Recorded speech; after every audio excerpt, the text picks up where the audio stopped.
கர்த்தருக்கு ஸ்தோத்திரம். இந்த காலை ஆராதனையில் உங்களோடு தேவனை ஆராதிக்கவும் கர்த்தருடைய செய்தியை கொண்டு வர தேவன் கொடுத்த வாய்ப்புக்காக நன்றி. பாஸ்டர் காந்தனுக்கும் என்னுடைய நன்றியை தெரிவித்துக் கொள்கிறேன். சபையார், நாம் யாவரும் ஏசாயா எழுதின புத்தகம் 38வது அதிகாரத்தை எடுத்துக்கொள்வோம். The book of Isaiah chapter 38 முதல் 5 வசனங்களை நாம் வாசிக்க போகிறோம்.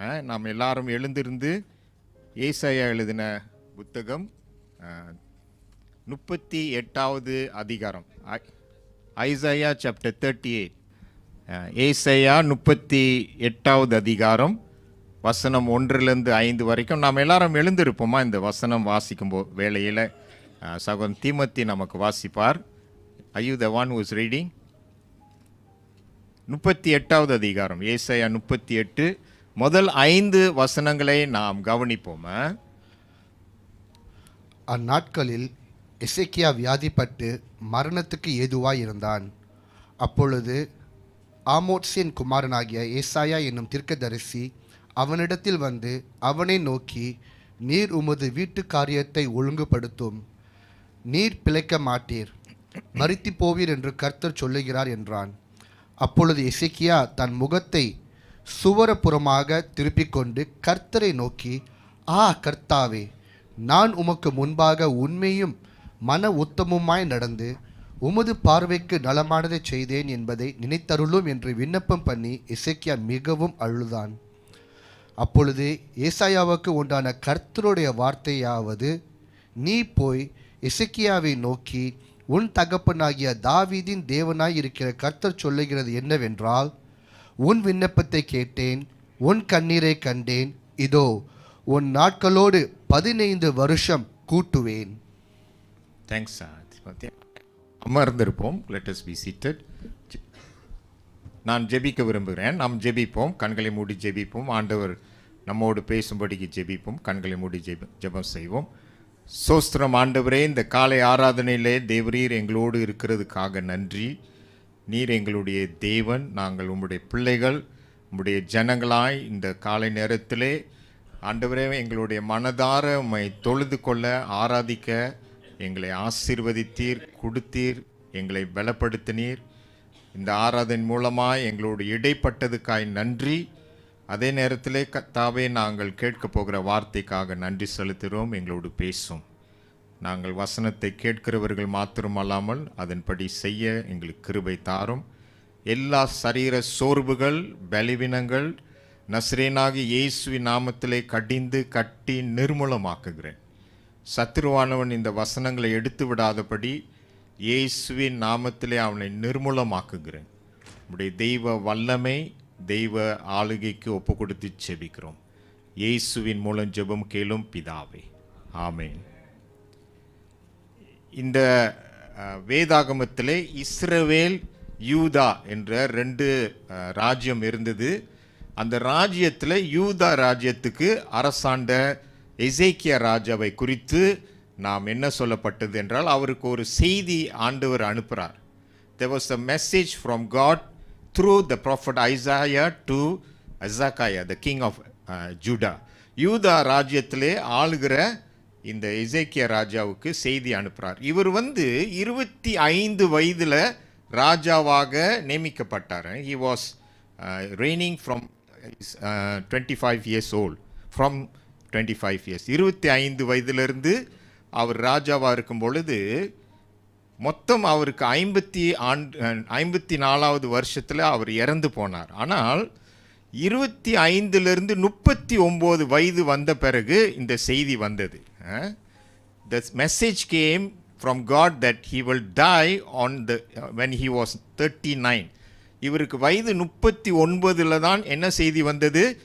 ஆண்டவர் ஏசாயா தீர்க்கதரிசி மூலமாய் செய்தி அனுப்புகிறார். என்ன சொல்லுகிறார்? நீ இறந்து போய்விடுவ அப்படின்னு சொல்லுகிறார். யூ வில் டை, நீ செத்து போயிடுவ, அதனால் உனக்கு அடுத்தது யார் வருவா என்று சொல்லி நீ நியமிக்க வேண்டும். You must put your house in order because you are going to die. நான் இது நல்ல செய்தி இல்லை இல்லைங்களாங்க. இப்போ உங்களுக்கு ஒரு செய்தி வருதுன்னா நம்ம எல்லாரும் நல்ல செய்தி வந்தால் தான் நம்ம சந்தோஷப்படுவோம். கெட்ட செய்தி வந்தால், துர்ச்செய்தி வந்தால் நமக்கு ரொம்ப கவலையாக இருக்கும் இல்லையா? இந்த அரசனுக்கு 39 வயதுல இந்த செய்தி ஆண்டவர் அனுப்புறார். நீங்க வேதத்துல வாசித்து பார்த்தீங்கன்னா this message was from God. அப்படி என்றால் ஒருவருடைய வாழ்க்கையில் நமக்கு மரண நாள் ஆண்டவர் தான் நியமிப்பார். The day God ordains the day, he decides when we will die. ஒவ்வொருவருடைய வாழ்க்கையிலும் இந்த சம்பவத்திலே பார்ப்பீர்களானால் தேவன் நாம் எப்பொழுது என்றைக்கு சாவோம் என்று என்னது ஒரு நாளை நியமிச்சிருக்கிறார். நாம் வாசிப்போம் பிரசங்கி 8வது அதிகாரம் 8வது வசனம். The book of Ecclesiastes chapter 8 verse 8. ஆவியை விடாதிருக்கிறதற்கு ஆவியின் மேல் ஒரு மனுஷனுக்கும் அதிகாரம் இல்லை, மரண நாளின் மேலும் அவனுக்கு அதிகாரம் இல்லை, அந்த போருக்கு நீங்கி போவதும் இல்லை, துன்மார்க்கரை துன்மார்க்கம் விடுவிக்க மாட்டாது. சரி, இங்க என்ன பார்க்கிறோம்? நாம் மரண நாள் நமக்கு என்னதில்லை நம்மளால கண்ட்ரோல் பண்ண முடியுது. நான் வருதுன்னா அன்னைக்கு தான் நாம செத்தே ஆவோம். The day God has appointed, then we must leave this world. So நாம் எசேக்கியாவுக்கு வரும்பொழுது இந்த செய்தி அவருடைய வாழ்க்கையில் அவர் ஆயத்தமான, he was not prepared, he was not willing to die. இன்றைக்கு நான் உங்களை கேட்டால் கூட அப்படி தான் சொல்லுவீங்க. யாராவது இங்கே நான் சாவ விரும்புகிறேன், இப்போ தான் மண்டையை போடலாம் இருக்கிறேன்ட்டு காத்துட்ருக்கிறேன் அப்படின்னு சொல்லி ரொம்ப பேர் நம்ம மனசில் விரும்ப மாட்டோம். Majority of us will never want to die, right? We want to live. என்னையும் கேட்டிங்களா அப்படி தான். இந்த வயசில் கூட நான் சாக விரும்பலை. எனக்கு 69 வயசாச்சு, நான் சாவணுன்ட்டு எனக்கு விருப்பமே கிடையாது. All of us we want to live. நாம் சாகக்கூடாது என்று நமக்கு எல்லாருக்கும் ஒரு விருப்பம் இருக்குது. அதுக்கு 2 காரணம் இருக்குது. ஒன்று, தேவன் நம்மளை படைக்கும்போது நம்ம எப்பொழுதும் உயிராக இருப்பதற்காக தான் படைத்தார். ஆனால் நமக்கு சாவு வந்துவிட்டது. காரணம், நாம் பாவம் செய்ததுனால.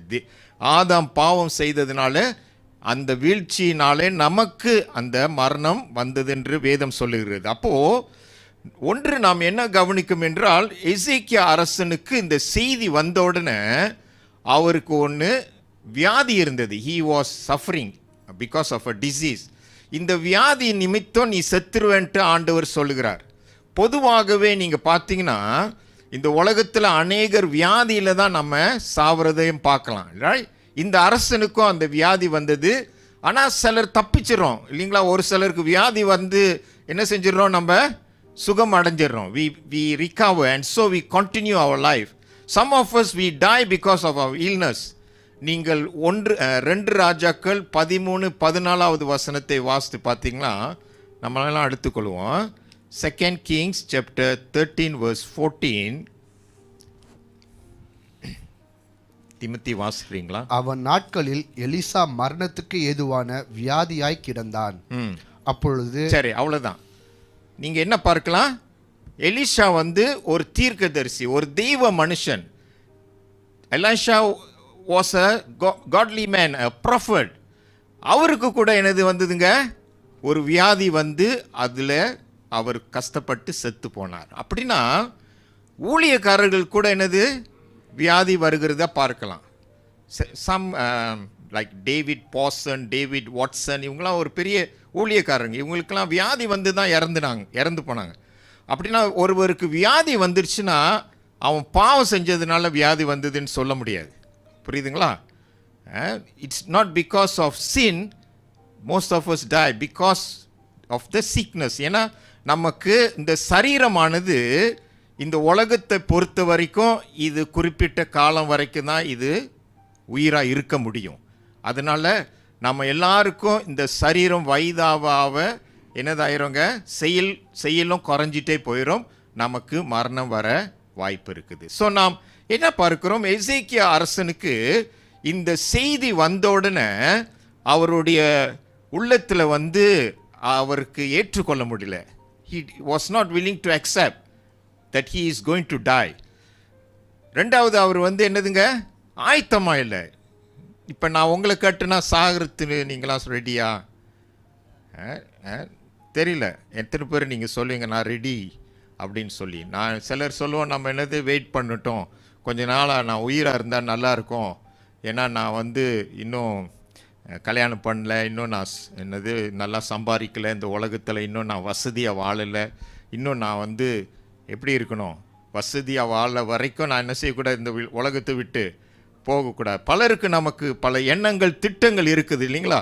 சிலர் சொல்லுவீங்க, நான் பேரப்பிள்ளையை பார்க்கல, அதனால நான் இன்னும் உயிராக இருந்தால் நல்லாயிருக்கும் அப்படின்னு சொல்லுவாங்க. Right, we have some dreams and so we want God to keep us for some years. சில வருடங்களுக்கு நானும் உயிராக இருக்கணும்னு சொல்லி நம்ம என்ன செய்கிறோம், விரும்புகிறோம். ஆனால் இந்த எசேக்கியா ராஜாவுக்கு செய்தி வந்த உடனே அவர் அழுதார். he wept. நீங்கள் வந்து பார்த்தீங்கன்னா அந்த உலகத்தில் இந்த எசேக்கியா ராஜாவுக்கு வியாதியில் வந்து அவர் இறந்து போகிற கட்டம் வந்தது. ஆனால் நாம் எல்லாருக்கும் வித்தியாசமான விதத்தில் மரணம் வரும். Death, we will meet death in various ways. நமக்கு எல்லாருக்கும் ஒரே மாதிரி வராது, சரிங்களா. நான் ஒரு புத்தகம் படித்தேன், அந்த புத்தகம் பேர் வந்து A Man Called Peter Marshall. இவர் ஒரு பெரிய போதகர். அமெரிக்கா நாட்டில் செனட்க்கு வந்து சாப்ளின், ஒரு பெரிய பாஸ்டராக, நாடாளுமன்ற உறுப்பினர்களுக்கு அவர் பாஸ்டராக இருந்தவர். இவர் கல்யாணம் பண்ணி 36 வயசில் அவருக்கு ஹார்ட் அட்டாக் வந்துச்சு, சரிங்களா. ஹார்ட் அட்டாக் வரும்போது சபையில் உள்ளவங்க எல்லாம் ஜெபித்தாங்க. ஜெபித்த பின்பு அவருடைய மனைவியை ரொம்ப எல்லாம் அழுது ஜெபித்தாங்க, அநேகர் ஜெபித்தாங்க. பாஸ்டர் வந்து என்னதாயிட்டார், சுகமாயிட்டார். He recovered from the heart attack. பிற்பாடு 10 வருஷத்துக்கு பிறகு 46 வயசில் என்ன நடந்ததுன்னா, இன்னொரு ஹார்ட் அட்டாக் வந்துடுச்சு. இன்னொரு ஹார்ட் அட்டாக் வந்ததுனால அவரை ஹாஸ்பிட்டலுக்கு திங்கக்கிழமை கொண்டு போனாங்க, செவ்வாய்க்கிழமை காலையில் இறந்துட்டார். ஸோ பாஸ்டர் வந்து எத்தனை வயசு, 46 வயசு தான். சிலர் நினைக்கிறீங்க எனக்கு 46 ஆச்சு எப்போ வரப்போகுது அப்படின்ட்டு, அந்த மாதிரி மிரட்டலுக்காக சொல்லலை. இது ஒரு விதத்தில் நமக்கு வர வாய்ப்பு இருக்குது. சிலருக்கு ஹார்ட் அட்டாக்னால அநேகர் இப்பொழுது இந்த காலங்களில் இறந்து போகிறார்கள். ஆனால் இந்த புக்கு எழுதின அவர் மனைவி தான் அந்த புத்தகம் எழுதினார், A Man Called Peter Marshall. When she wrote the book, she told that incident. அவள் வந்து அவங்க மனைவி வந்து அவரை ஹாஸ்பிட்டலில் ஒரு அறையில் படுக்க வச்சுருந்தாங்க. அங்கே இறந்து போனோடனே இவங்க போனாங்க, கேள்விப்பட்டு 15 நிமிடத்தில் போயிட்டாங்க. போன உடனே அந்த ரூமில் வந்து 2 உருவத்தை அவங்க ஒரு நிழலாட்டமாய் பார்த்தாங்க. The wife saw 2 figures in the hospital room. One was a husband, another one was Jesus. இயேசு இருந்தார், அவருடைய கணவருடைய ஆவி இருந்தது. கொஞ்ச நேரம் கழிச்சு 5 நிமிடத்தில் அவங்க 2 பேரும் போயிட்டாங்க. இப்போ நாம் என்ன பார்க்கிறோம், நாம் இறக்குற விதம் வந்து வித்தியாசமாக இருக்கும். என்னுடைய மனைவியுடைய ஒரு நெருங்கிய ஃப்ரெண்ட், இப்போ ஒரு பாஸ்டருடைய மனைவி, அவர்களுடைய அவர்கள் தேங்க்ஸ், இது 3வது மைக் நினைக்கிறேன் திமோத்தி. சரி, எங்கன்னு பாட்டுன என்னுடைய மனைவியோடைய நெருங்கிய ஃப்ரெண்ட் வந்து அவங்க பாஸ்டர் மனைவி ஒரு நாள் அவங்க வீட்டில் சுத்தம் பண்ணி அவங்க கிறிஸ்மஸ்க்கு ஆயத்த பண்ணும்போது ராத்திரியில் படுத்தாங்க, மறுநாள் படுக்கையிலேயே இறந்துட்டாங்க. ஸோ நம்மளுடைய மரணம் சிலருக்கு என்னது வரும், படுக்கையிலே வர வாய்ப்பு இருக்குது. இன்றைக்கி நீங்கள் படுத்துட்டு நாளைக்கு எந்திரிப்பீங்களான்னு உங்களுக்கே தெரியாது, நிச்சயம் இல்லை, ரைட். ஸோ அதனால் எனக்கு இன்னொரு பாஸ்டர் தெரியும். இவர் வந்து டைப்பிங்கில் ஊழியத்துக்கு வந்தார். நாங்கள் 2 பேரும் சின்ன பிள்ளைங்களுக்கு ஊழியத்துக்காக அழைப்பு கொடுத்துருந்தாங்க அந்த பாஸ்டர். அப்போது பாஸ்டர் இந்தியாவில் வந்தவர், அவர் ஏஜி சபை பாஸ்டர், பெரியவர். என்ன அந்த கந்தன் பிடிச்சது முறை சரியில்லையோ? Okay okay, sorry, thank you. இங்கே மேலே பிடிக்க சொல்கிறீங்களா? ஓகே, நான் சரி, தேங்க்யூ. ரொம்ப நாள் ஆச்சு மைக்கு பிடிச்சி பேசின்னு நினைக்கிறேன். சரி, எங்கே நிப்பாட்டுன பீட்டர்? இந்தியாவிலேருந்து ஒரு ப்ரெஸ்ஸிங்கர் பாஸ்டர் வந்திருந்தார் டைப்பிங்க்கு. நாங்களும் அந்த கூட்டத்துக்கு போயிருந்தோம். நாங்கள் வந்து சிறு பிள்ளைங்களுக்கு படித்து கொடுத்துட்டு அப்புறம் அந்த பாஸ்டர் வந்து கோலம்பூரில் ஏர்போர்ட்டில் விடணும்னு சொல்லி அவர் எங்கள் கூட வந்துட்டார். வந்துட்டு வீட்டில் நல்லா குளிச்சுட்டு உடுத்திட்டு நாங்கள் அப்போ பேசிகிட்டு இருக்கும்போது அவங்க மனைவி பற்றி விசாரித்தோம். எங்கே பாஸ்டர் உங்கள் ஒய்ஃப் கூட்டிகிட்டு வரலையா அப்படின்னும் போது அவர் சொன்னார், ஒரு நாள் சம்பவம் நடந்தது சொன்னார். அவரும் அவர் மனைவி மத்தியானம் சாப்பிட்ட பிறகு உட்காந்து பேசிகிட்டு இருந்தாங்க. சாப்பிட்ட பிறகு அப்புறம் அவங்க மனைவி சொன்னாங்களா, எனக்கு தலை வலிக்குதுங்கன்னொடனே பாஸ்டர் கூப்பிட்டு அழைச்சி தலையில் கை வச்சு ஜெபிக்கும்போது பொத்துன்னு விழுந்து செத்து போயிட்டாங்க. ஸோ நான் பாஸ்டருடைய மனைவி அப்படி இறந்து போயிருக்கிறாங்க. சரியா? சிலர் எப்படி இறந்து போயிருக்கிறாங்களா, மோட்டர் சைக்கிள் ஆக்சிடெண்ட்டில் சிலர் இறந்து போகிறத பார்க்கலாம். Some die of injuries. நான் ஒரு முறை கேமரமலையிலேருந்து ஒரு நண்பனோடு மோட்டர் சைக்கிளில் வரும்பொழுது தீமோன்ட்டு ஒன்று இருக்குங்க. தாப்பா, தீமோ, அப்புறம் கம்பார். இந்த தீமோவுக்கு வரும்போது லேசாக மழை தூர்னது. மழை தூரும் பொழுது நான் அவர் பின்னால் உட்காந்துருந்தேன் பாருங்கள். நான் பில்லியன் ரைடர்னுவாங்க.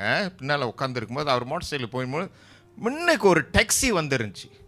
அந்த டாக்ஸிக்காரர் அந்த கம்பத்தில் தீமோ டவுனில் அவர் வளையிறதுக்காக நின்றுட்டு இருந்தார். நாங்கள் கிட்ட வர வேகமாக இவர் வந்தார் பாருங்கள். அவர் பூந்துட்டார்.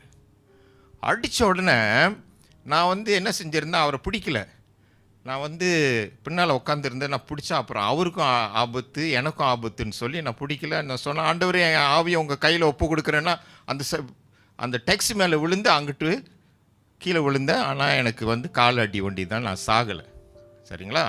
இப்போ நான் உயிராக இருக்கிறேன்னு சொன்னால் இது போரோ டைம்னு சொல்லுவாங்க. அப்படின்னா என்னதுங்க? ஆண்டவர் என்னுடைய வாழ்க்கையை கூட்டி கொடுத்துருக்கிறார். நீங்கள் some of you have gone through some dangerous situation. சிலர் உங்கள் வாழ்க்கையில் சாகிற தருவாயிலிருந்து தப்பிச்சிருக்கீங்க. இன்றைக்கு நீங்கள் உயிராக இருக்கிறீங்கன்னா அது என்னது? ஆண்டவருடைய கிருபை.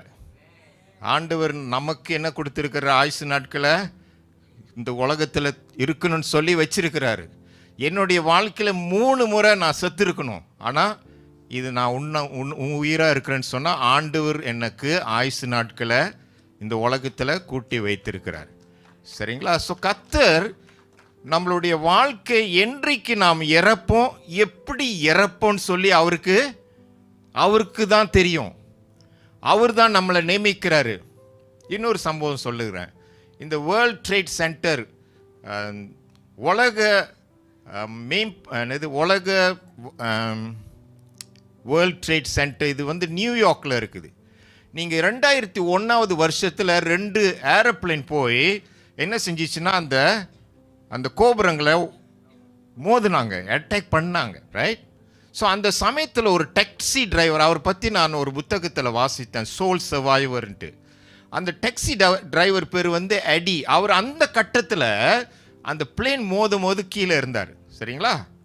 அந்த கோபுரங்கள் கீழே டாக்ஸியை பார்க் பண்ணிவிட்டு அவருக்கு அனுப்புனார் பாருங்கள் அந்த கஸ்டமரை. அவர் வருவார் சொன்னார், அதனால் வெயிட் பண்ணிட்டு இருந்தார். அப்போ என்ன நடந்துச்சுன்னா, இவர் அங்கே இருக்கும்போது தான் அப்போ நடந்தது. முதல் ஏரோப்ளேன் மோதும் பொழுது அந்த சத்தம் இவருக்கு ஒரு அதிர்ச்சி கொடுத்தோன்னு வெளியே பார்த்தாரு. நிறைய பேர் அங்கங்கே குதிக்கிறாங்க, அந்த கோபுரத்துலேருந்து குதிக்கிறாங்க. 110 லெவல் கட்டடம், அது 2 கட்டடமும். ஸோ குதிக்கும்போது ஒரு அம்மா 58வது லெவல்லேருந்து விழுந்தாங்க. ஸோ இவர் போய் என்ன செஞ்சார், அவங்களுக்கு எப்படியாவது உதவி செய்யணும்னு போனார். உயிராக இருந்தாங்க. அப்போது அவர் சொன்னார், நான் கெத்தலிக், நான் உனக்கு ஜெபிக்கிறேன்னு ஒன்று. அந்த அம்மா சந்தோஷப்பட்டாங்க, ஜெபிக்கிட்டோம் அப்படின்னு சொல்லி. ஸோ ஜெபிக்கும்போது அந்த 2வது கோபுரத்தில் மோதும்போது என்ன நடந்ததுன்னு சொன்னால், அந்த கோபுரத்துலேருந்து எதையோ ஒரு பொருள் இந்த அம்மா மேலே பட்டு அங்கேயே இறந்து போயிட்டாங்க. சாவுலேருந்து தப்பிச்சாங்க, 2வது சாவில் அடியில் இறந்து போயிட்டாங்க. So we die in different ways. உங்களை பயப்படுத்துறதுக்காக நான் சொல்லலை. நான் ஏன் சொல்கிறேன்னு சொன்னால், நம்மளுடைய இந்த உலகத்தில் இருக்கிற வாழ்க்கை முடிவு எந்த சமயத்திலையும் வரும். சிலர் நம்மளே உயிர் எடுத்துடுறோம், அது பெரிய தப்பு இல்லைங்களா? ஆண்டவர் நம்ம எல்லாருக்கும் ஒரு நாள் கொடுத்துருக்கிறாரு. அந்த நாள் மாத்திரம்தான் நம்ம என்ன செய்ய முடியும், இந்த உலகத்தை விட்டு போகிறது நல்லது. நம்மளே அவசரப்பட்டு போயிடக்கூடாது. கூலிமில் ஒரு வாரம் 2 வாரத்துக்கு முன்னே ஒரு அம்மா என்ன செஞ்சாங்கன்னா, 4 வயசு பொண்ணை அவங்க மருந்து கொடுத்து என்னமோ கொடுத்து சாவடிச்சிட்டாங்க. அவங்களும் தற்கொலை பண்ணி செத்துட்டாங்க, முடிச்சிட்டாங்க. அவங்க வாழ்க்கையை முடிச்சிட்டாங்களா, மகளுடைய வாழ்க்கையை முடிச்சிட்டாங்க. 7 வயசு ஒரு பையன் தான் இருக்கிறாரு இப்போ. ஸோ நாம் என்ன புரிந்து கொள்கிறோன்னா, இந்த உலகத்தில் மரணம் வந்து நமக்கு இன்எவிட்டபிள், அது வந்தே தீரும். ஆண்டவர் நமக்கு இந்த மரணம் வரும் பொழுது என்ன சொல்லுகிறாரு, நாம் வாசிப்போம். பிரசங்கி 7:2 வசனத்தை வாசிப்போம். Ecclesiastes chapter 7 verse 2.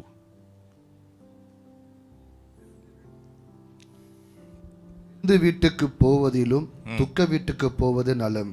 எங்க போகக்கூடாது? விருந்து வீட்டுக்கு போகாதீங்கன்னு சொல்றாரு. ரொம்ப ரொம்ப எங்க போனோம்? துக்க வீடுன்னு சொன்னா go to the house where there is a funeral. மரணம் இருக்கிற வீட்டுக்கு போக சொல்றாரு. ஏன் போக சொல்றாரு?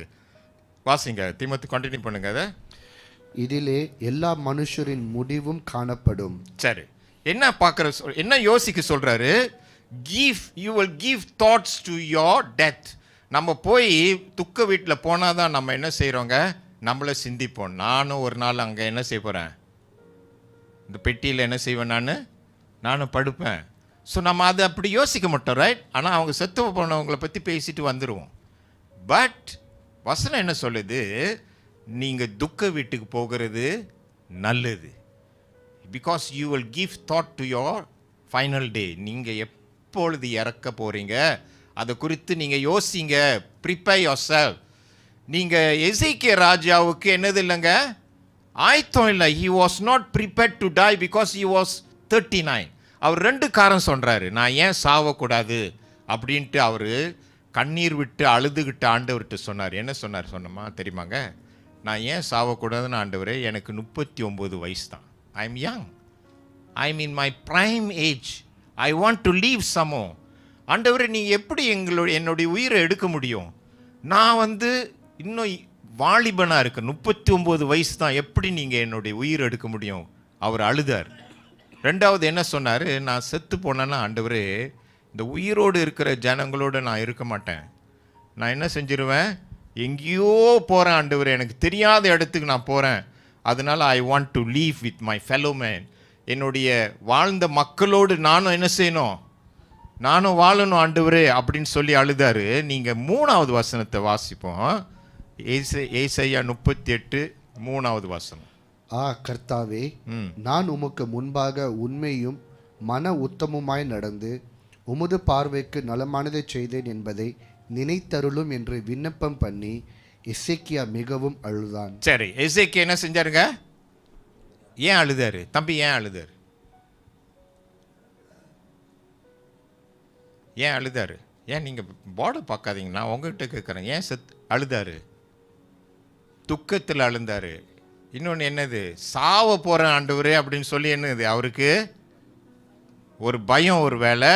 ஆனால் சாவறதுக்கு விருப்பம் இல்லை. he was not prepared to die and so he cried. He said, I have done what is right in your eyes. ஆண்டவரே உம்முடைய பார்வைக்கு நான் நல்லது தான் செஞ்சிருக்கிறேன், நான் உத்தமமாக நடந்திருக்கிறேன். I have been faithful to you, I had believed you. நான் உங்களை நம்பி இருந்து வாழ்ந்திருக்கிறேன் ஆண்டவரே. இந்த நாட்டில் நான் உங்களுடைய பார்வைக்கு பயந்து நடந்து ஜீவித்திருக்கிறேன். 3 காரியம் சொல்கிறாரு. I have been faithful to you, I have devoted my life to you, and then I have done what is right in your sight. உங்களுடைய பார்வைக்கு நான் சரியானது செய்து வாழ்ந்திருக்கிறேன். எப்படி நீங்கள் என் உயிரை எடுக்க முடியும் அப்படின்ட்டு எப்படி ஜெபித்தார்? கசந்து ஜெபித்தார். He wept bitterly to the Lord. ஏன் ஆண்டவர்கிட்ட ஜெபித்தார்? உயிர் கொடுக்கறதும் எடுக்கிறதும் யார் கையில் இருக்குது? தேவனுடைய கையில் இருக்குது. நம்ம அதை மறந்துடக்கூடாது. You must know that our breath is and our life is in his hand. நீங்கள் அது தானியேல் 5வது அதிகாரத்தில் வாசிக்கலாம். அங்கேயும் ஆண்டவர் சொல்லியிருக்காரு. நீங்கள் யோபு 2:6 வசனத்துலேயும் பிசாசுக்கிட்ட சொல்லுகிறார் ஆண்டவர், நீ என்னன்னாலும் யோபுவுக்கு செய்யலாம், ஆனால் உயிரை மட்டும் நீ செய்ய முடியாது, தொட முடியாதுன்னு சொன்னார். God is so powerful. He has power over everyone's life.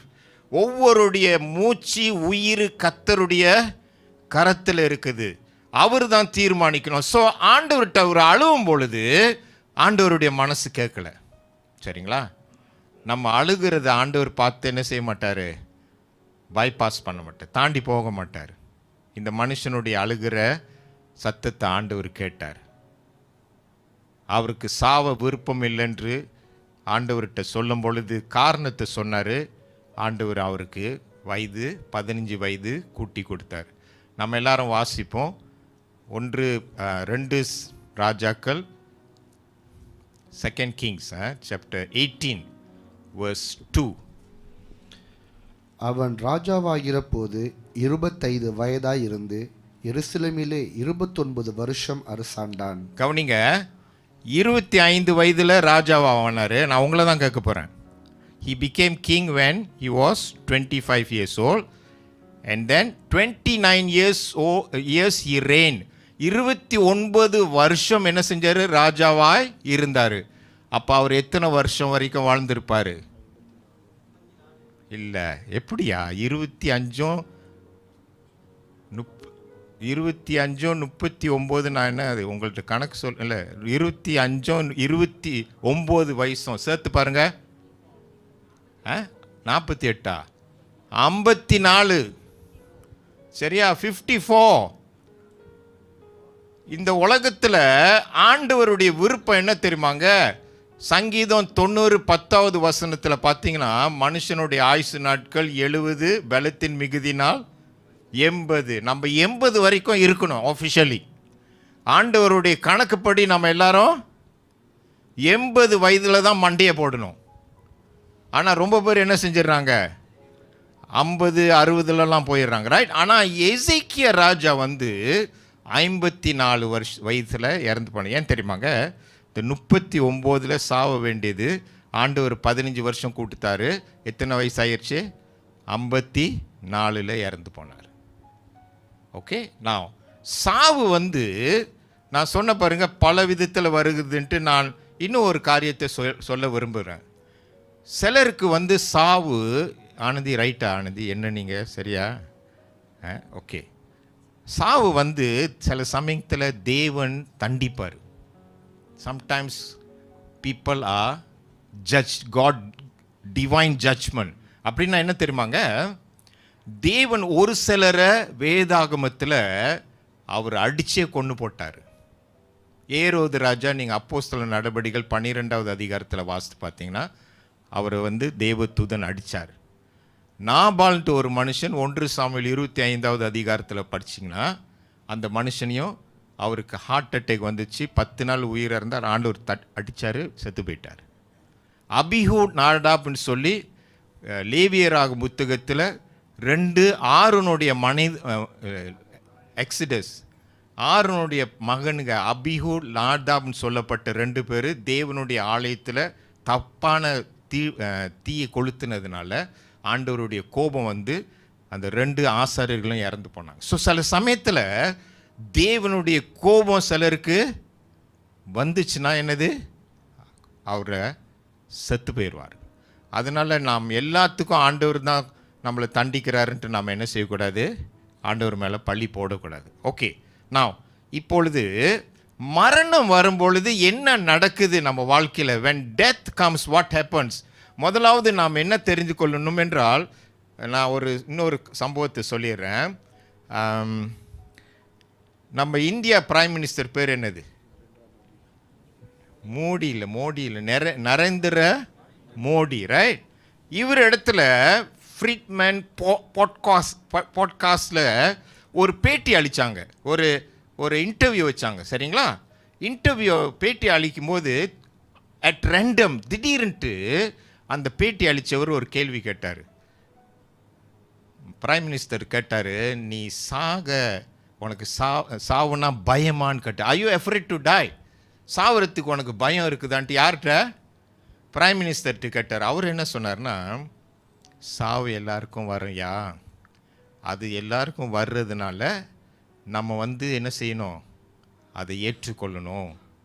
Death is certain and we are all going to die. அடுத்தது என்ன சொன்னார்?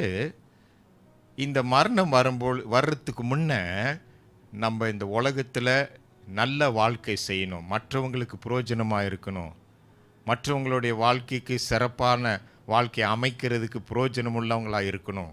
அப்படின்னு சொன்னார். ஆனால் அவர் கேட்ட கேள்வி என்னதுங்க? சாவறதுக்கு நீ பயப்படு, நீ பயம் இருக்குதான்னு கேட்குறாரு. Are you afraid of death? He did not answer that phrase. புரியுதுங்களா? நரேந்திர மோடி பிரைம் மினிஸ்டர் என்ன செய்யல, அதுக்கு பதில் கொடுக்கல.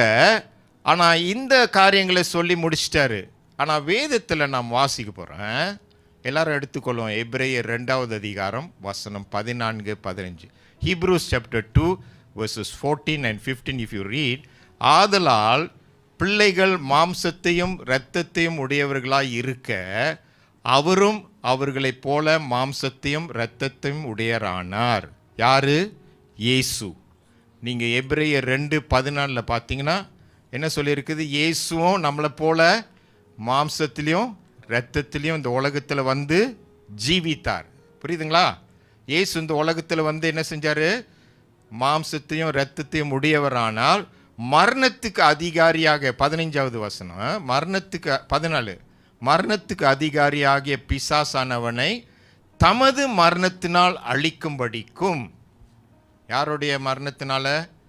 இயேசுடைய மரணத்தினால இந்த மரணத்துக்கு அதிகாரிய பிசாசானவனுடைய சூழ்ச்சியை அழிக்கிறதற்கும் ஜீவ காலமெல்லாம் மரண பயத்தின் அடிமைத்தனத்துக்குள் உள்ளான யாவரையும் விடுதலை பண்ணும்படி அவர் அப்படியானார். வசனம் என்ன சொல்லுது? நம்ம எல்லாருக்கும் சாவு பயம் வரும் பொழுது அந்த பயத்திலிருந்து நமக்கு விடுதலை கொடுக்கிறவர் யாருங்க?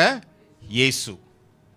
இன்றைய நம்ம உள்ளத்தில் பயம் ஆண்டு கொள்ளுமானால் அந்த பயத்திலிருந்து ஒருவர் மாத்திரம் நம்மளை விடுதலை கொடுக்க முடியும். It is Jesus who can set us free from the fear of death and there is no one else. கர்த்தர் ஒருவர் தான் என்ன செய்ய முடியுங்க? நம்மளுடைய இருதயத்தில் பயம் ஆட்கொள்ளும் பொழுது விடுதலை கொடுக்க முடியும், அந்த பயத்தை எடுக்க முடியும். நான் சிறு வயதிலே எனக்கு சாவு பயம் இருந்தது. when I was 9-10 years old I had fear of death. இப்பொழுது தெரியுமா வந்தது? பக்கத்தில் யாரோ இறந்து போயிட்டாங்க, எங்கள் பக்கத்து வீட்டுக்காரங்க செத்து போனோடனே எனக்கும் வரும் அப்படின்ட்டு ஞாபகம் அப்போ தான் வந்துச்சு. ரைட்? எனக்கு மரண பயம், மரணம் வரும்னு சொல்லி தெரிஞ்ச உடனே அதோடு சேர்ந்து பயமும் வந்தது. ரைட்? பயம் வரும்பொழுது சில காலம் இருந்தது இந்த பயம். நான் 12 வயசில் என்னுடைய சண்டே ஸ்கூல் டீச்சர் ஒருத்தர் இயேசுவை விசுவாசித்து ஏற்றுக்கொள்ள சொன்னார். அதுக்கு முன்னே எனக்கு அந்த பயம் மரண பயம் இருந்தது. வாழணுன்ட்டு விருப்பம் கிடையாது, வாழுவதற்கு என்ன அர்த்தம் இருக்குதுன்னு சொல்லி இருந்த எனக்கு இயேசு வந்த உடனே, என் வாழ்க்கையை நான் விசுவாசித்த உடனே அந்த பயம் நீங்கினது. சரிங்களா? when I received Christ, God forgave my sin and I was saved. கர்த்தர் என்னுடைய பாவத்தை மன்னிச்ச உடனே எனக்கு இருந்த பயம் என்ன செஞ்சிருச்சுங்க? போயிருச்சு. மரண பயம் அப்பொழுது என்னை விட்டு விலகுனது, இன்றைக்கு வரைக்கும் இல்லை. ஆனால் நான் அடுத்தது என்ன பார்த்தேன் என்றால், முதலாவது கர்த்தர் என்னை ரட்சித்த பிறகு நான் உயிரோடு இருப்பதற்கு ஒரு பெரிய ஸ்லாக்கியம். because I was saved, I will always be God's child. கர்த்தருடைய பிள்ளையாக நான் எப்பொழுதும் இருப்பேன். பிகாஸ் ஆண்டவர் என் உள்ளத்தில் நான் ஏற்றுக்கொண்டேன். ரெண்டாவது நீங்கள் பார்த்தீங்கன்னா, நான் இயேசுவை விசுவாசித்த பிறகு வசனம் என்ன சொல்லுதுன்னு சொன்னால், நாம் எல்லாரும் வாசிப்போம். யோவான் 23:14 வசனத்தில் என்ன போட்டிருக்குது? அவர் அவனை நோக்கி, ஒருவன் என்னில் அன்பாய் இருந்தால் அவன் என் வசனத்தை கை கொள்வான், அவனில் என் பிதா அன்பு கூறுவார், நாங்கள் அவனிடத்தில் வந்து வாசம் பண்ணுவோம் என்று போட்டிருக்கிறது. நல்லா கேளுங்க. அந்த வசனத்தை வாசிங்க திமோத்தி. யோவான் 23:14. யோவான் 21 பாஸ்டர். 23:23. யோவான் John 23. John 14. யோவான் 14:23. யோவான் 14:23. இயேசு அவனுக்கு பிரதியுத்தரமாக, ஒருவன் என்னில் அன்பாயிருந்தால் அவன் என் வசனத்தை கைக்கொள்வான், அவனில் என் பிதா அன்பாயிருப்பார், நாங்கள் அவனிடத்தில் வந்து அவனோடு வாசம் பண்ணுவோம். சரி, என்ன சொல்றாரு இயேசு? முதலாவது, என்னிடத்துல யாராவது அன்பு கூர்ந்தார், இயேசு இடத்துல யாராவது அன்பு கூர்ந்தார், அவருடைய வசனத்தை என்ன செய்வோம்? கை கொள்ளோன்னா அதன்படி நடப்போம். சரிங்களா? அப்போ பிதா, இயேசு சொல்லுகிறார், என் பிதா அவங்களிடத்துல என்ன எப்படி இருப்பார்? அன்பா இருப்பார். அது மட்டுமல்ல, நாங்கள் பிதாவும் நானும் என்ன செய்வோம்? அவங்களிடத்துல வந்து வாசம் பண்ணுவோம், தங்குவோன்னு சொல்றாரு. ஸோ இன்னைக்கு கர்த்தர் நம்ம உள்ளத்தில் தங்கும் பொழுது நம்ம உயிரா இருக்கிறோம். கர்த்தருடைய ஜீவன் நமக்குள்ளார இருக்குது. The spirit of the Father and the Son is in me and so I am alive. புரியுதுங்களா? ரெண்டாவது, கர்த்தர் எனக்குள்ளார இருக்கிறார். ஏன் தெரியுமா? நான் ஆண்டவரை நேசிக்கிறேன், அவர் வசனத்தை கை கொள்கிறது. மூணாவது, இந்த உலகத்தில் நம்ம இருக்கிற வரைக்கும் என்னது என்றால், ஆண்டவர் இப்படி சொன்னார், நானே உயிர்த்தெழுதலும் ஜீவனுமாய் இருக்கிறேன்னு சொன்னார் இயேசு. மூணாவது ஆண்டவர் என்ன சொன்னார்? I am the life and resurrection. என்னை விசுவாசிக்கிறவன் என்னது? மரித்தாலும் பிழைப்பான் சொன்னார். அப்போ இன்றைக்கு இயேசுவை விசுவாசிக்கிற யாவரும் என்னதுங்க? சாவு ஒரு முடிவு அல்ல. ஆண்டவர் என்ன சொல்லுகிறாரு? நாம் எல்லாருக்கும் ஒரு வாழ்க்கை செத்து போன பிறகு, இந்த உலகத்தை விட்டு போன பிறகு என்னது இருக்குது? நமக்கு ஒரு உயிர் இருக்குது, ஜீவன், ஒரு மறுவாழ்வு இருக்குதுன்னு சொல்கிறார். 2 சகோதரர்கள் இருந்தார்கள். There were 2 brothers. இந்த 2 சகோதரர்கள் வந்து ஒரு பட்டணத்தில் வாழ்ந்தாங்க. அவர்கள் வாழும் பொழுது when they were in that city they did lot of evil things. பொல்லாத காரியங்கள் செய்தார்கள். திருடுவார்கள், கொலை செய்தார்கள், அப்புறம் ஏமாத்துவார்கள். இப்படி பொல்லாத கேங்ஸ்டர். இப்படி 2 பேரும் அண்ணனும் தம்பியும் வாழ்ந்து இருக்கும்போது ஒரு நாள் அண்ணன் இறந்து போயிட்டார். சரிங்களா? இந்த பிரதர் டை. அண்ணன் இறந்து போனோடனே இந்த தம்பி வந்து ஒரு நல்ல சவ அடக்கம் பண்ணணும்னு சொல்லி பாஸ்டர்கிட்ட போய் சொன்னார், பாஸ்டர், நீங்கள் வந்து எங்கள் அண்ணனுக்கு சபையில் உள்ளவங்களாம் கூப்பிட்டு வச்சு ஒரு நல்ல மரண அடக்கம் பண்ணி எங்கள் அண்ணனை வந்து அனுப்பணும் அப்படின்னு சொன்னார். பாஸ்டர் யோசிச்சார், ரொம்ப யோசிச்சார். ஏன் யோசிச்சிருப்பாருன்னு நினைக்கிறீங்க? சர்ச் மெம்பர் இல்லை, இவங்கெல்லாம் வாழ்ந்தது அந்த ஊருக்கே தெரியும் இல்லைங்களா? எப்படி வாழ்ந்தார் அந்த எல்லாருக்கும் தெரியும். இவங்க 2 பேருடைய வாழ்க்கை வந்து ஊரில் உள்ளவங்களுக்கு எல்லாருக்கும் தெரியும். அப்போது பாஸ்டர் வந்து யோசிச்சுட்டு இருக்கும்போது இவர் சொன்னார், இவங்க 2 பேரும் தான் சம்பாரித்து நிறைய பணம் வச்சுருங்க, நான் பணம் கொடுக்குறேன் பாஸ்டர்னோன்னு. அந்த பாஸ்டர் என்ன செஞ்சிட்டாரு? சம்மதிச்சிட்டார். பாஸ்டர் காந்தன் அப்படி செய்ய மாட்டார். நீங்கள் அந்த மாதிரிலாம் அவர்கிட்ட வந்து மடக்க முடியாது. சரிங்களா? இந்த பாஸ்டர் என்ன செஞ்சிட்டாரு?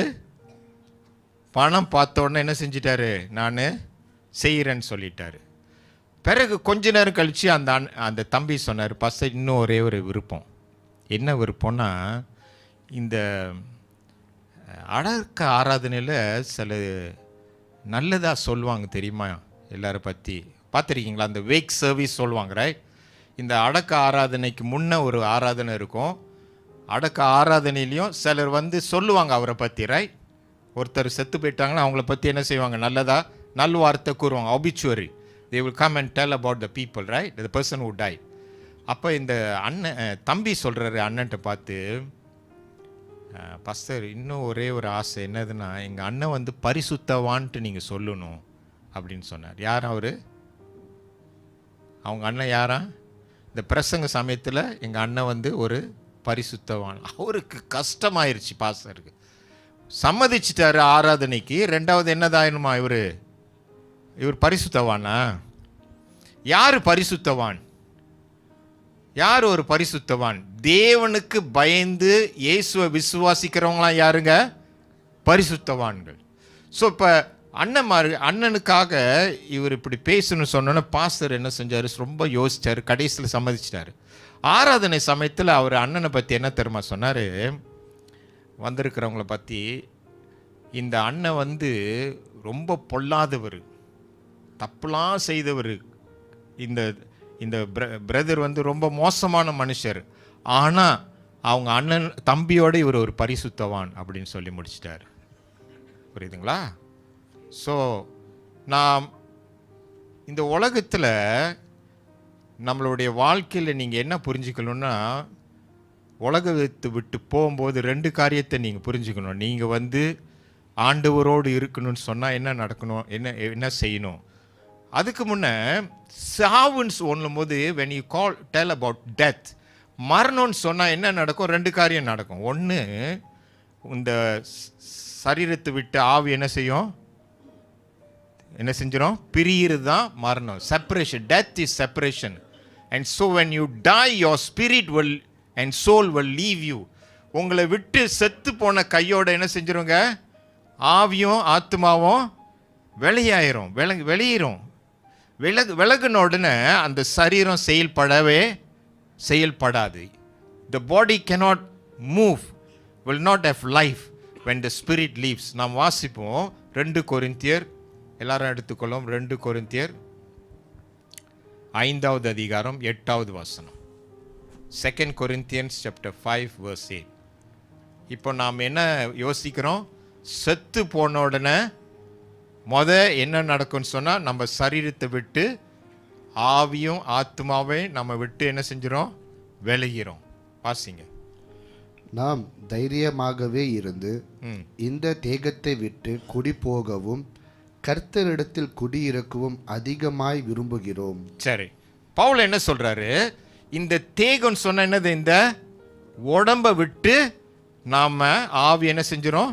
தேவனிடத்துல போயிடும் அப்படின்னு சொல்றாரு. ஆனால் அதுல ஒரு 2வது மரணம் இருக்குது. இந்த 2வது மரணம் வேதம் என்ன சொல்லுகிறது என்றால், ஒரு சிலர் நாம் என்ன செய்வோம்? தேவனிடத்துக்கு போவோம். ஒரு சிலர் உடைய ஆவி எங்க போவோம்? தேவனை விட்டு பிரிக்கப்படும் சொல்றார். The second death which the Bible teaches is that when you die, your spirit will go to God and some of our spirits will go away from God. தேவனை விட்டு என்ன செஞ்சிருங்க? நம்மளுடைய ஆவி விலகிறோம். வாசிப்போம் நம்ம எல்லாரும். தானியேல் எழுதின புத்தகம் 12வது அதிகாரம் 2வது வசனம். Daniel chapter 12 verse 2. பூமியின் தூளிலே நித்திரை பண்ணுகிறவர்களாகிய அநேகரில். என்ன போட்டிருக்கு? பூமியின் தூளிலே. அப்படின்னா என்னது? நம்ம செத்து போனோன்னு எங்க அடக்கம் பண்ணுவாங்க? மண்ணில் போடுவாங்க, ரைட்? தூசி புழுதிக்கு நம்மளை ஒப்பு கொடுப்பாங்க, ரைட்? தானியேல் 12:2 என்ன சொல்லியிருக்குது? நம்ம எல்லாரும் அடக்க பண்ணப்பட்ட பிறகு, வாசிங்க திமோத்தி. அநேகரில் சிலர் நித்திய ஜீவனுக்கும். ஓகே, ஒரு சிலர் எங்க போவோம்? ஆண்டவரோடு எப்பொழுதும் வாழுகிற ஒரு வாழ்க்கை இருக்கும். அடுத்தது என்னதுன்னா, தேவனை விட்டு நாம் என்றென்றைக்கும் பிரிக்கப்படும். We will be separated from God forever. So அதனால நாம் என்ன அறிந்து கொள்ள வேண்டும்? நம்மளுடைய மரணம் வந்த கையோட நாம் என்ன செய்வோம்? ஒன்று, நாம் தேவனிடத்துக்கு போவோம், இல்லாட்டி தேவனை விட்டு நாம் பிரிக்கப்படுவோம். நான் சமீபத்தில் ஒரு புத்தகம் வாசித்தேன். I read a book on the topic the many deceptions அப்படின்னு சொல்லி, the faces of many deception. அப்படின்னா ஏமாத்துறதுல பல முகங்கள் என்ற ஒரு புத்தகத்தை ஃப்ளாரன்ஸ் பூல் என்று ஒரு அம்மா எழுதினாங்க. சரிங்களா? இந்த புத்தகத்தில் சிலர் மரிக்கிற தருவாயில் எழுதினாங்க. ஒரு 3-4 பேர் சாகும் பொழுது எப்படி செத்தாங்கன்னு சொல்லி அவங்கள எழுதினாங்க. 1-2 பேரோட மட்டும் சொல்கிறேன்.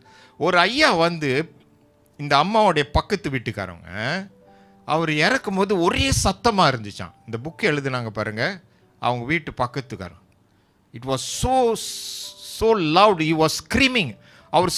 அவர் சாவுற டைமில் ரொம்ப சத்தம் போட்டு அழுவும் பொழுது அவர் சொன்னார், என்னை என் நெருப்புக்குள்ளார என்னை இழுக்கிறாங்க அப்படின்னு சொல்லி ஒரே அலர்ந்தே செத்து போனார் என்று அந்த புத்தகத்தில் அவங்க எழுதுகிறாங்க. அப்படின்னா நாம் இறந்து போன உடனே 2 இடம் இருக்குது. ஒன்று தேவனிடத்தில் போவோம், இல்லாட்டி தேவனை விட்டு பிரிக்கப்படுகிற ஒரு இடம் இருக்கிறது. அதனால் அன்பானவர்களே, இன்றைக்கு நாம் நம்மளுடைய வாழ்க்கையில் கர்த்தருக்குள்ளாக நாம் ஜீவிப்பது மிக முக்கியம். ஆண்டவருக்குள்ளார கிறிஸ்துக்குள் நாம் ஜீவிப்பது முக்கியம்.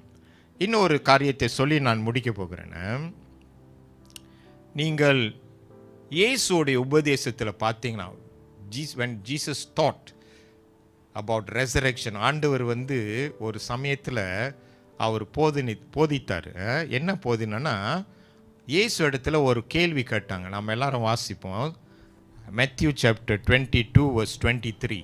மத்தேயு 23வது அதிகாரம் 22வது அதிகாரம் 23வது வசனத்தை நாம் எல்லாம் கவனிப்போம். நான் இதை சொல்லி உங்களிடத்தில் ஒரு காரியத்தை விளக்க விரும்புகிறேன். Chapter 22 verse 23 வாசிங்க.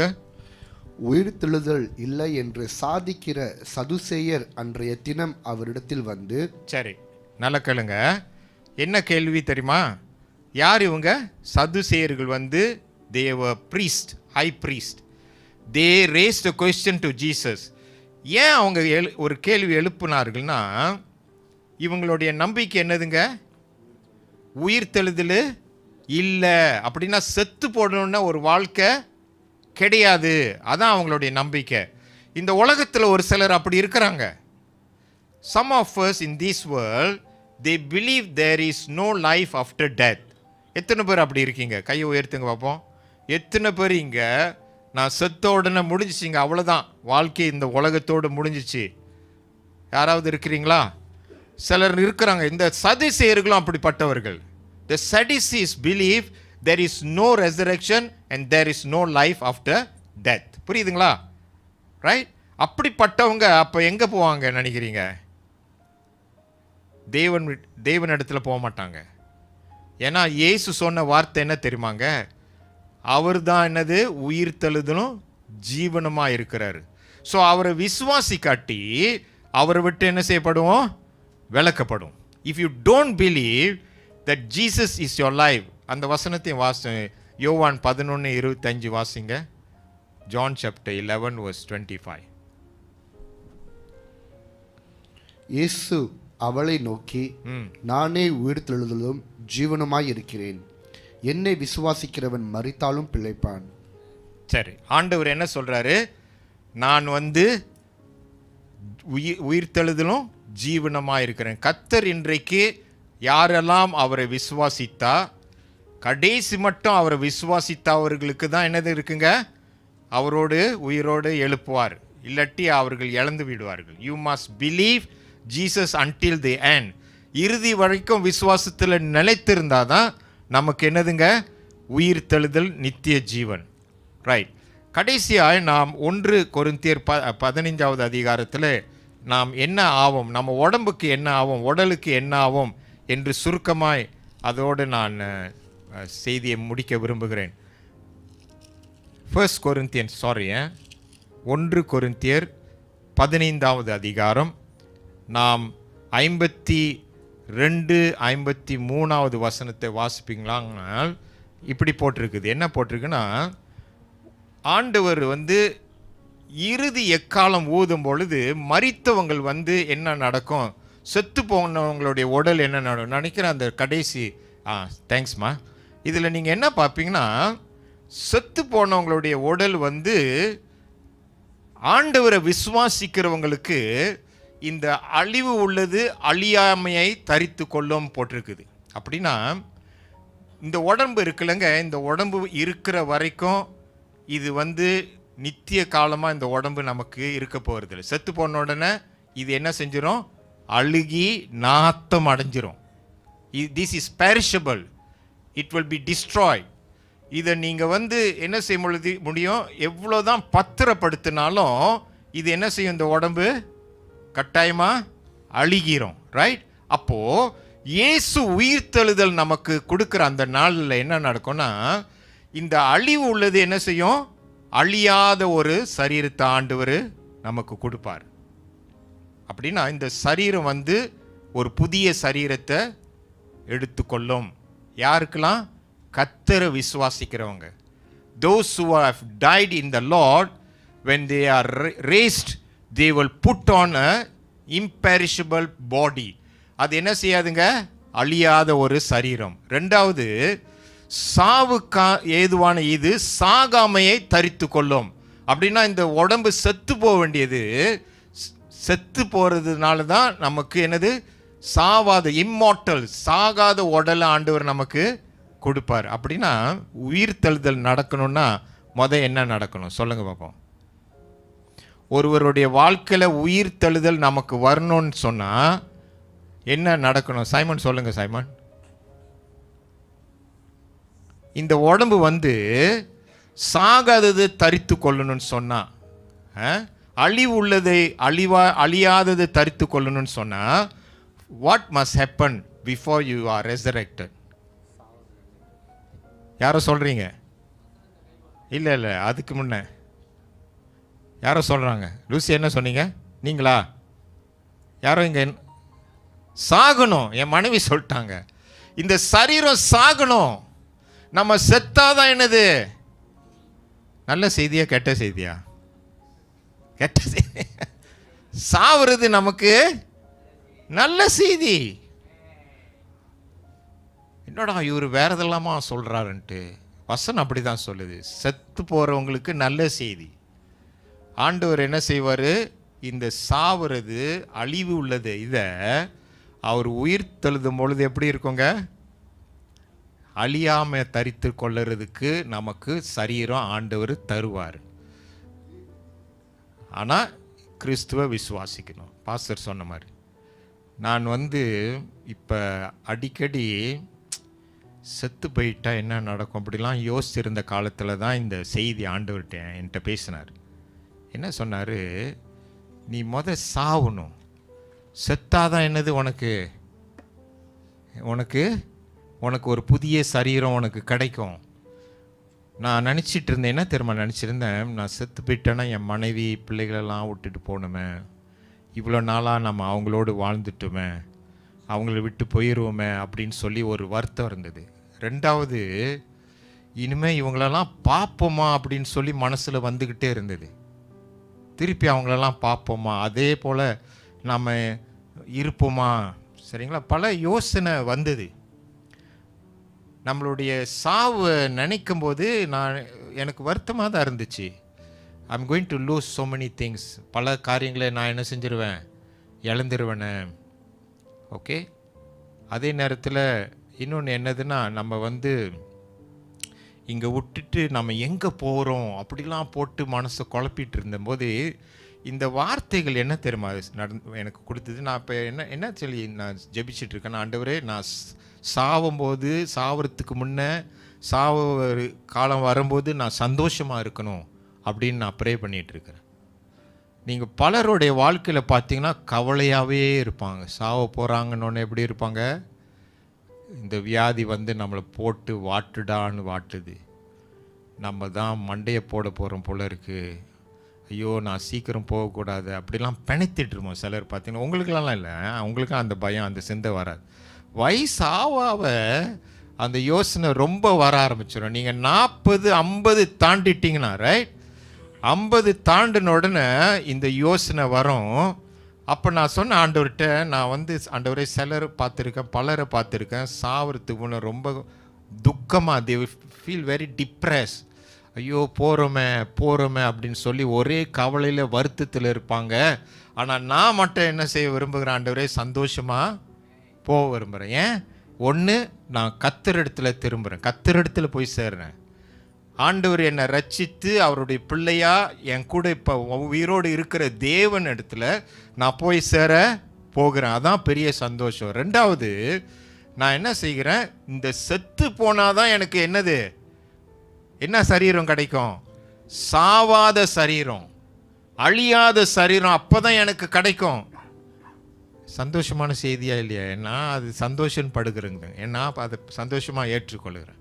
ஸோ அதனால் சாவுறதுக்கு எனி டைம் நம்ம ஆயத்தமாக சந்தோஷமாக இருக்கணும். ஆண்டவர் என்னை எடுத்தார்னா I must be happy to leave. So அதனால தான் இந்த வசனம் பவுல் என்ன சொல்கிறாரு? சாவுக்கேது இது, அழிவுக்குரிய இது அழியாமையும், சாவுக்குரிய இது சாகாமையும் தரித்து கொள்ளும். These will put on, the perishable shall put on imperishable, the mortal will put on immortality. நாமெல்லாம் சாவாம தேவனோடு வாழக்கூடிய ஜனங்க. சொல்லுங்கள், உங்களிடத்திலே சொல்லிங்க, நான் வந்து அழிந்து இந்த உலகத்தோடு போகிற ஜனம் இல்லை, நான் தேவனோடு வாழ்கிற வாழ்க்கை எனக்கு இருக்குது. என்னுடைய சரீரமானது ஒரு புதிய சரீரம், இது மகிமை உள்ள சரீரம் கிடைக்க போகுது. இந்த சரீரம் வந்து மறுரூபமாக்கப்பட்ட ஒரு சரீரம். இதை வந்து நீங்கள் எங்கே வாசிக்கலாம்னா, இயேசு உயிர் தெழுந்த உடனே சீஷர்களிடத்தில் வந்து பார்க்க வந்தார். சரிங்களா? நீங்கள் லூக்கா கடைசி அதிகாரம் 24வது அதிகாரத்தில் 36வது வசனம் பார்த்தீங்கன்னா, Jesus came to the disciples. செத்து போய் 3வது நாள் உயிரோடு எழும்பி என்ன செஞ்சாருங்க? சீஷர்களை பார்க்க வந்தார். பார்த்துட்டு அவங்ககிட்ட பேசினார். Jesus spoke to them. நான் நீங்கள் உங்கள் சரீரத்தை குறித்து எப்படிப்பட்ட சரீரம்னு சொன்னால், இந்த இயேசுக்கு இருந்த அந்த சரீரம் தான் நமக்கு இருக்கும். என்ன மாதிரி? உயிர் தெழுந்த உடனே அவர் சீஷர்களோடு பேச வரும்போது அந்த கதவுலாம் பூட்டி இருந்தாங்க, தெரியுமாங்க? It was locked. ஆனால் ஆண்டவர் அந்த கதவை திறக்காமலே ஒத்துக்கிட்டு உள்ளார வந்தார். He came. அப்படின்னா அந்த உடம்புக்கு என்ன ஒரு சக்தி இருக்குது? மகிமையான சரீரம். அது வந்து என்ன செய்ய முடியுங்க? எந்த தடையாக இருந்தாலும் அதை பூந்துக்கிட்டு நம்ம என்ன செய்ய முடியும்? என் பேரண்ட்டை நான் சொல்லும் பொழுது, தாத்தா அப்படியா தாத்தா? என் பேரனுக்கு 8 வயசு. நான் சொன்னேன், ஒரு நாள் சொன்னேன், when we die Jesus will give us a new body. ஒரு புதிய சரீரம் கொடுப்பார் ஆண்டவர். அந்த சரீரம் வந்து இப்படி செவரெல்லாம் பொத்துக்கிட்டு போய் அங்கிட்டு இருக்கலாம் அப்படின்னு. அப்படியா தாத்தா? அப்படின்னா மேஜிக்லாம் செய்யலாமா தாத்தான்னு கேட்டான். இதை வர சொல்லலாமா, அது வர செய்யலாமா, மேஜிக் செய்யலாமான்னு கேட்டான். இல்லை, அது இல்லை. அடுத்தது என்ன செஞ்சார் இயேசு? எல்லாம் வந்து அவருங்களை இயேசுவை பார்த்தோன்னா சீஷர்கள்லாம் ஆவி வந்துருச்சு போல இருக்கு, இட்ஸ் எ கோஸ்ட், இயேசுடைய ஆவி அப்படின்னு நினச்சி பயந்துட்டு இருந்தாங்க. இயேசு சொன்னார், இல்லை நான் தான், எனக்கு எலும்பு இருக்குது, சதை இருக்குது பாருங்கன்னாரு. அப்புறம் அடுத்தது என்ன தெரியுமா சொன்னார்? சாப்பிட்றதுக்கு ஏதாவது இருக்குதா அப்படின்னு சொல்லி கேட்டார். ரொட்டி கொடுத்தாங்க, இயேசு அவிச்ச மீன் கொடுத்தாங்க. இயேசு என்ன செஞ்சார்? He ate. இந்த சரீரத்துக்கு கொடுத்த ஆண்டவர் கொடுக்குற சரீரத்தினால நம்ம என்ன செய்ய முடியுங்க?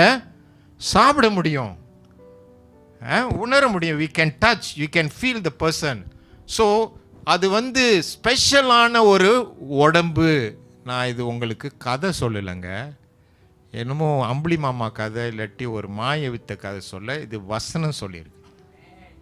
ஐ எம் டெல்லிங் அவுட் ஆஃப், நீங்கள் லூக்கா 24வது அதிகாரம் 36வது வசனத்துலேருந்து வாசிச்சிங்கன்னா இதுதான் உண்மை.